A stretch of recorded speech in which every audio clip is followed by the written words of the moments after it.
कि चाहे वो एनआरसी हो, सीए हो, चाहे वो यूनिफॉर्म सिविल कोड हो, ये सिर्फ मुसलमानों तक सीमित नहीं है।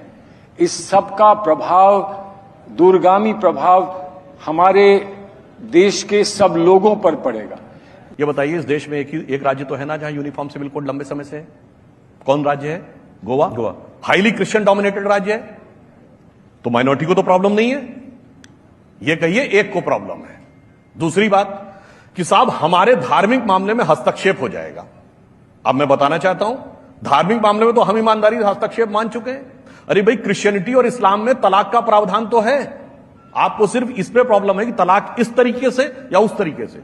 हिंदू धर्म में तलाक का कोई प्रावधान नहीं है। ठीक बोल रहे हैं। हमारे यहां पति पत्नी का संबंध एक कॉन्ट्रैक्ट नहीं है। हमारे यहां वो एक संस्कार है, जन्म जन्मांतर का संबंध है। कहा जाता था कि डोली आती, अर्थी जाती और 7 जन्म तक का संबंध है। मैं चुनौती से कहता हूं, किसी हिंदू धर्मग्रंथ में लिखा हुआ दिखा दीजिए कि संबंध विच्छेद कैसे किया जा सकता है। इसके बावजूद मॉडर्न परिस्थितियों को ध्यान में रखते हुए हमने स्वीकार किया। अरे हमसे ज्यादा किसी ने एक्सेप्ट किया, और उसके बाद कह रहे हैं साहब हम उन पे थोप रहे हैं। अरे भाई, आपका हमने स्वीकार किया है, हम आप पे कब थोप रहे हैं? और दूसरी बात, जहां तक आप सिविल कोड की, कॉमन सिविल कोड के ऊपर बात है, तो इसको किसी को अन्यथा नहीं लेना चाहिए। अगर ईमान में पूरी अकीदत है तो पूरा मानो ना। क्रिमिनल कोड में क्यों नहीं मानते भाई? सिविल में चाहिए, मगर चोरी करके हाथ नहीं कटवाने, दारू पी के कोड़े नहीं पड़वाने हैं, और अगर किसी प्रकार की गलती हो जाए तो पत्थर नहीं खाने हैं। सिर्फ औरतों को दबाने के लिए हमें वो राइट्स चाहिए। अन्यथा आप कहिए मौसीकी कुफ्र है, तो फिर उसके लिए जो सजा है वो आप मानिए। जो लोग कहते हैं कि हिजाब रखना चाहिए, तो मैं इतना बड़ा कोई आलिम फाजिल नहीं हूं, पर इतना अगर जिस नियम में आप कहते हैं हिजाब रखना चाहिए, तो हिजाब जो औरत ना पहने तो उसके पत्थर भी पड़ने चाहिए। नहीं साहब, इस ढंग के रूल आप मानेंगे? शराब पीते पकड़े जाए 100 कोड़े लगने चाहिए, ये तो शरिया कहता है। क्यों नहीं लगवाने को तैयार भाई?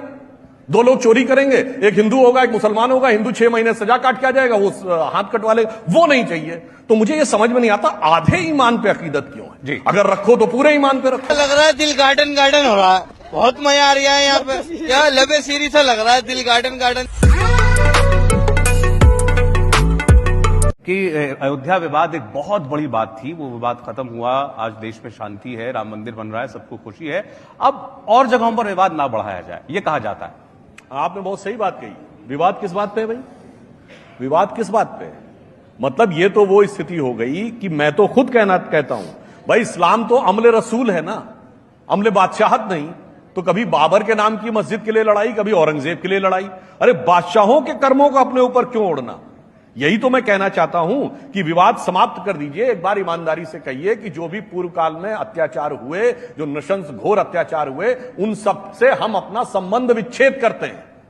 अन्यथा कोई ये कहे आज के जर्मनी में कि साहब ज्यूज और जर्मन्स के बीच में भाईचारे का प्रतीक ये रहेगा कि कोई जर्मन खड़े होकर ये कहे कि Adolf Hitler, Rudolf Hess, Adolf Eichmann और हरमन गोरिंग ने जो ज्यूज का होलोकास्ट किया था, वो हमारे लिए गर्व की बात है। औरंगजेब को आकर लोग टीवी चैनल पर रहमतुल्लाह अल सलेह बोलेंगे, 2007 में उसकी 300वीं वर्षगांठ मनाएंगे, और फिर कहेंगे भूल जाओ पुरानी बात। अरे मैं तो कह रहा हूं साहब, भूलने को तैयार हैं, आप तो भूलने को तैयार हो।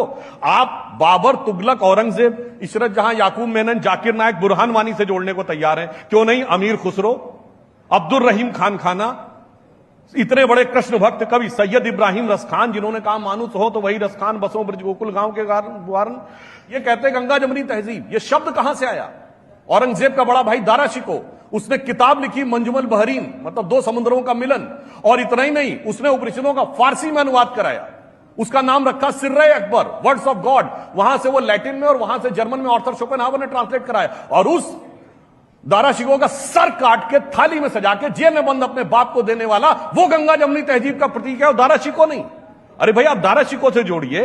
आप उसके बाद, और लास्ट में बात कर दो, लेटेस्ट आता हूं, डॉक्टर एपीजे अब्दुल कलाम से बड़ा साइंसदान आलम इस्लाम में नहीं पैदा हुआ। उनके नमाजे जनाजा में कितने सेकुलर गए थे? पूछता हूं।